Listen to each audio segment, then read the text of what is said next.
Je voudrais d'abord remercier cette mobilisation. Vous avez vu que les femmes sont venues de toutes les communes du Burkina Faso. Donc ça, c'est déjà une très belle chose. Mais ce qui est important, ce défi sécurité nous est tombé comme ça du jour au lendemain. Et aujourd'hui, il y a des questions qu'il faille se poser. Qu'est-ce qu'il faut faire ? Comment s'adapter, comment continuer à vivre. Parce que la plus belle vengeance sur ce qui nous arrive, c'est de vivre, de survivre et ensemble de construire le Burkina Faso. Donc ainsi, nous avons besoin que d'abord ces femmes entre elles échangent pour dire si je pleure, il ne faut pas oublier, il y a d'autres aussi qui pleurent. Parce que souvent, les femmes se disent je suis seule, tout ce qui m'arrive, on dirait que j'étais la seule sur terre à avoir tous les problèmes du monde. Donc, à savoir qu'il y a d'autres femmes comme elles qui souffrent, qui sont dans les mêmes conditions, c'est déjà apaisant.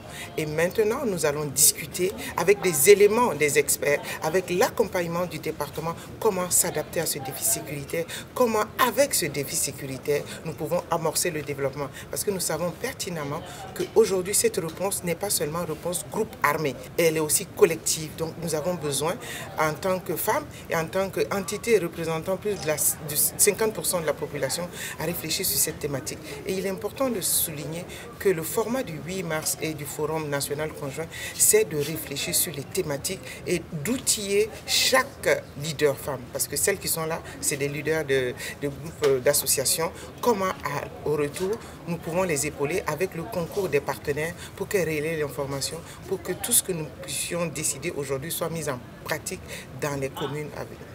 Le panel, l'esprit, c'est de donner les arguments, l'outillage nécessaire pour les femmes. Il y a deux thématiques. La première thématique, c'est le défi sécuritaire, état des lieux, qu'est-ce qui nous arrive, défi, comment y arriver, les perspectives, qu'est-ce que le gouvernement fait pour relever ce défi. Parce qu'on est tellement harcelé que les gens pensent que le gouvernement ne fait rien. Nous faisons quelque chose. Et dans ce grand bruit, il est important qu'on se calme et regarder qu'est-ce qu'on peut faire ensemble. Parce qu'on ne pourra rien faire en faisant du bruit autour. Donc c'est le cadre idéal pour réfléchir à tête reposée, qu'est-ce qu'il faut faire avec le gouvernement pour qu'on y arrive. La deuxième communication sera sur le rôle des communautés. Il est important que les femmes s'outillent pour agir en tant que femmes, mais il est important que les communautés aussi sachent qu'elles ont un rôle pour aider les femmes à la résilience. Et nous tous, nous savons que plus les femmes sont résilientes, plus les sociétés sont plus stables.